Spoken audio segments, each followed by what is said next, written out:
This is the seventh in a series I'm doing on the Sermon on the Mount, Jesus' main wisdom teaching, where the Beatitudes, which we're looking at the moment, present a picture of someone who's embodying that wisdom. And if you want to hear any of the others, you can download the Aspen Chapel podcast from Apple or Google Play, or check out our YouTube channel. Well, Jesus starts with the Beatitudes with the importance of not knowing. Wisdom cannot enter those who think they already know. So blessed are those who are poor in spirit, for theirs is the kingdom of heaven. And after opening ourselves to not knowing, we recognize the lack of the divine within us, and therefore we're called to seek it. Blessed are those who mourn, for they shall be comforted. And in recognizing our poverty, we also eschew violence and our desire to make things go our way. Blessed are the meek, for they shall inherit the earth. Then we seek a right relationship with God, one of trust. Blessed are those who hunger and thirst, for they shall be filled. And show compassion to open up our experience of oneness. Blessed are the merciful. And blessed are the pure in heart, for they shall see God. Only an inner attention will enable us to see the true reality. And today we're talking about blessed are the peacemakers, for they shall be called children of God. You know, how we need peacemakers today. And, you know, the world's always needed them. Since Jesus' time, there have been countless wars and conflicts. And you only have to look at the last century to see that that is just continuing. And even today, our world is in turmoil with factions warring against each other for rightness and supremacy. Dictators pop up all over the world and fight each other for land and power and prestige. And the struggle for power and dominance and wealth creates the conflicts that affects us all. But Jesus, I think, is not talking about the peace that allows injustice to dominate. You know, he overturned the tables in the temple, and he beat the money changers. He attacked the scribes and the Pharisees. And he actually said, do not assume that I come to bring peace to the world. I have not come to bring peace, but the sword. For I have come to turn a man against his father, a daughter against his mother, a daughter-in-law against a mother-in-law. A man's enemies will be the members of his own household. I think Jesus was very much a Micah man. It says in Micah, he has told you, O man, what is good. And what does the Lord require of you but to do justice and to love kindness and walk humbly with your God? So this idea of peace is not one that allows injustice to reign. We're not talking about that sort of peace here. What he is talking about, I think, is the idea of peacemaking, the creation of peace. And it follows on from the steps he's putting forward. He paints the picture of the character of one who is embodying wisdom, as he describes in the Beatitudes. And he leads right up to that moment where we experience the reality. And that experience of the reality enables us to realize that the whole our role in life is to give our mind and our will over to that universal mind, that ground of all being, thy will be done, and let it create the peace that passes all understanding within ourselves, to allow that mind to create that peace within us. And I think that's the peacemaking that Jesus is talking about here. And we become children of God, which is the last bit of the stanza. We become children of God because we're not children of our minds, children that are fighting to survive. We're born again, as John says, children born not of natural descent, nor of human decision, but born of God. We become children of God, born of the divine within us that enables us to reach that place of peace. It's this peace within ourselves that we have to make. That's what makes us peacemakers. when our bodies become factories for peace that is at the center of our soul. And we do that by meditation and prayer and inner contemplation, by that purity of heart that comes from compassion for all things, that comes from a right relationship with God. All the Beatitudes point to this place of making peace within ourselves, which is really, I think, what all of us want. You know, in my past life, I felt tossed from pillar to post, you know, from one yearning to another, from one false idol to another. You know, I felt swept on by wishes and desires, by ambition and willfulness. And yet deep down, I know that what I really wanted to experience was that peace that passes all understanding. And I believe that is the desire of all humanity. But that peace is not an end point, it's a beginning. You can't make a contribution towards peace in the world until you've found that peace within yourself. If you found that peace within, if you haven't found that peace within, if you've not found it, you're just being driven by the waves that are surging within you. You might come out with the right words and the right slogans, but in reality, you're just demonstrating out the storm that's raging within. And as a result, you create a storm outside and all around you. Unless you've created that peace within, you're out of control and will only add to the drama, I think, that's going on around you. Richard Rohr has always said that unless you transform the pain that's within you, you're bound to transmit it to others. And we see that so often in the world. But once there's peace within, you're no longer subject to the ravages of pain and desire. You're not at the effect of your past. You're able to look with equanimity as to what's going on and act as Micah dictated, to act justly, to love mercy, and to walk humbly with your God. You can see that in all the great leaders that have faced strife in our time. Gandhi, Mandela, Desmond Tutu, the Dalai Lama. They're all fighting for justice, but from a place of peace. They were peacemakers because they were children of God. They were not out of control through the ravages of their inner emotions. They came from a place of peace, and their aim was to make peace. You know, the word peace occurs 88 times in the New Testament, and it's mentioned in every single one of the books of the New Testament. It is the key idea of the kingdom of heaven. And Jesus defines children of God here as those who are able to make peace within themselves and share it with those around them. You know, in my search on the Sermon on the Mount, one of the books that I read was Yogananda, Paramahansa Yogananda's commentary on the Sermon on the Mount, written in the middle of the last century. And of this particular beatitude, he says, "Those who make peace in the factory of meditation are children of God. God first manifests as peace those who meditate. Those who feel God as peace always want to manifest that God peace in their home, their society, in their neighborhood, in the nation, and in all nations and races.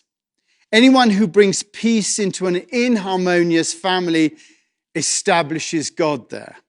Anyone who, forsaking national greed and selfishness, works to establish peace among warring nations is establishing God in the heart of nations. But anyone who stirs up strife among brother nations under the guise of patriotism is a traitor, a faithless child of God. Anyone who keeps family members, neighbors, and friends fighting through fostering falsehoods and gossip is also a maker of disturbance and helps to oust God from the temple of harmony. Written by Yogananda many years ago, and it really speaks to the idea of peacemaking rather than peace forcing. We have to be peacemakers rather than peace forcers. And that depends, I think, on our inner life, on our ability to create an equanimity within that leads to us being able to make peace without. And Jesus gives us a route to that through the wisdom in the Beatitudes, through that understanding that leads us to a realization of the nature of reality and to allowing ourselves to bring that peace from the universal mind, that peace that passes all understanding, is what qualifies to be peacemakers of children of that universal mind. This is the course that humanity has to take as its consciousness evolves from strife to peace, from rationalism to a visionary approach, from raping the planet to caring for the planet, from many nations to one world, from many races to one race, the human race, and from many species of varying importance to a respect for life in all its forms. We're on the way to that destiny. And each of us alive today has the opportunity of being a part of that journey. We all of us face those feelings and judgments within us that race up like waves and demand us to act. Our minds make us demonstrate out those waves within to all those around us with anger, blame, frustration, unkindness, and all forms of strife. Our role is not to be at the effect of those feelings in our family, with our friends and acquaintances, in our community, and in our politics. We have to deal with these feelings internally and therefore be able to create a peaceful atmosphere around us. But you cannot think your way into that way of being. The mind isn't built for that. The mind was built to survive, and therefore it's going to help you get rid of pain and anxiety rather than transform it. You might think, right, I'm going to do my best and I'm going to not let anybody annoy me. I'm going to not let them get to me. I will not react. But it never works because it's in the heart and not in the mind that these changes take place. It's in our practice that we have to take these feelings and make peace with them. We have to be with them and melt them with the peace and love that is in the stillness of our hearts. And it's through prioritizing the heart over the mind, through the focus on the breath or the mantra or our flame, that enables the heart to overcome the mind in those moments where we want to react. Our hearts have to become stronger than our minds, so that when the mind wants to react, the heart comes in and brings us to a point of compassion that enables us to love rather than hate, to make peace rather than become angry, to contain rather than control. And that's why education is so important. People don't always act this way. They often act from their heads, from their thoughts, rather than from their hearts. And they do that because they don't know any other way. They think they know, and they think they know what to do to get what they want. They have no conception of that yearning for God in their lives. They want things to go their way. They have no compassion because they see themselves as separate, and they're interested in changing the world from the outside because they think the inner world doesn't exist. So they lash out in frustration rather than making peace. They don't know any other way, which is why this work is so important. It's an education in how to live life more skillfully, how to realize the true reality of our lives and live according to it. You can't blame people for acting the way they do. You can't know what you don't know. Our role is to model this way of living in our families, with our friends, in our communities, and in our politics. It's the way to the future. To take the other road, the way of conflict, is to take us back to the past, and we will not recover from that. My belief is that we're going forward, that the ocean is coming up the beach, that with the growth of global connection is coming an evolution in global consciousness. And you can see it around the world. People know what's right. It's innate within them, and they will be heard. We just have to fasten our seatbelts because it's going to be a bumpy ride. So any thoughts about that, Blessed the Peacemakers? I really liked your emphasis on that we're peacemakers, not peace forces. Yeah. Like we can't force peace, that doesn't work. Yeah. And also that line from Micah, to act justly and love mercy and to walk humbly with your God. Yeah. And that's so inviting. Yeah. But yeah, and also just the emphasis on how we need to get a balance between action and contemplation, and that too easily we side with either one. There's no good just sitting on our sofa at home, and almost, prayer can be an escapism, can't it? Yeah. And likewise, we see the upset that can be caused by action that's not really, where people aren't really grounded and haven't worked on the transformation of their own anger and upset before taking action. So, yeah, it's just this call to some kind of balance that we all need to find between action and contemplation in order to create peace. And it's interesting, isn't it, that Richard Rohr's organisation is called the Centre for Action and Contemplation. Yes. He's got both of them together there. Yeah, and incidentally, right now they're doing a whole theme on this year is about action and contemplation, so it's worth checking out. Yeah. Following his meditations.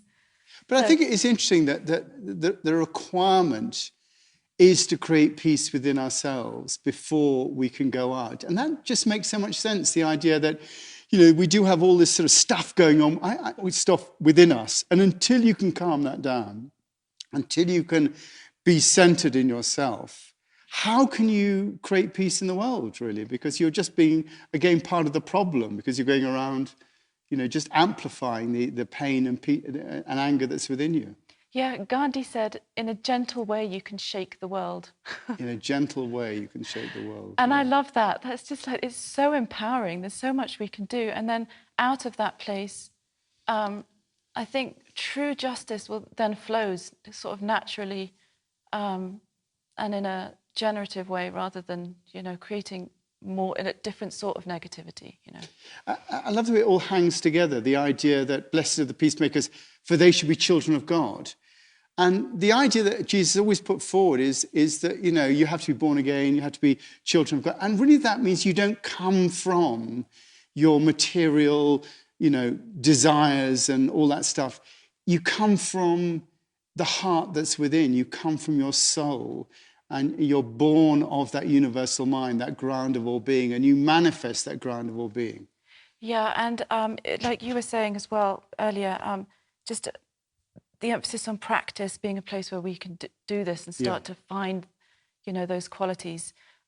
Gandhi again, he said, an ounce of practice is worth more than 1,000 words. Like an ounce of practice, that's where the work's done. Yeah. And then when we're out there demonstrating or whatever we're doing, to be able to stand our ground and be really rooted in those qualities. Yeah. So that's what's needed, compassionate engagement, isn't it? Like we all just need to find our way of engaging compassionately. And it's been, quite a lot of social unrest going on at the moment. And I think as a chapel, we just felt the need to make a statement about the social unrest. It sort of fits in with the whole idea of peace that we're talking about today. So we did come up with something. I'm just going to read you our statement about the current social unrest that's going on at the moment. This is the chapel statement.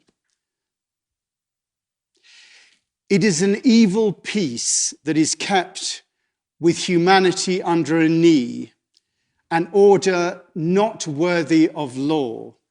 And minds, they take sides, and judgments are made, and blood is pushed to the floor. But might and right and incest do make when thrown together to mate. And signs they go up and statues come down, and all we're left with is hate. It is an evil wealth that is gained by enslaving a brother to work, by stealing the lands and forcing the hands of those who are rightfully heirs. And the law of the land favors those who can handle the wealth to their family and friends. And the jails, they are filled with the hearts that have tilled to satisfy the rich and their ends. It is an evil we make that our planet is raped for the sake of the economy, stupid. The figures add up and the trees, they come down and the air becomes harder to breathe. We fight for our breath with their knees on our necks and the cry for our mum on our lips. But the earth cannot hear because she's deaf to our tears. It is we who have all the ears. Every mind thinks it's separate, every person apart, yet our brotherhood is that which we miss. The mistake that we make is to fight for our wealth, thinking others have that which is ours. There's one commonwealth, sharing the bounty of health, and that bounty, it knows no bounds. It includes sea to sea, as well as you and me, and everything else it surrounds. So open your eyes and unfold your ears. Feel the pain and the cry all around. Take your hand from your pocket and don't try to block it. Your brother is asking for help. Be it father or mother or neighbor or nation, we're all of a one in this world. A community of life not intended for strife, but a love within which we are furled.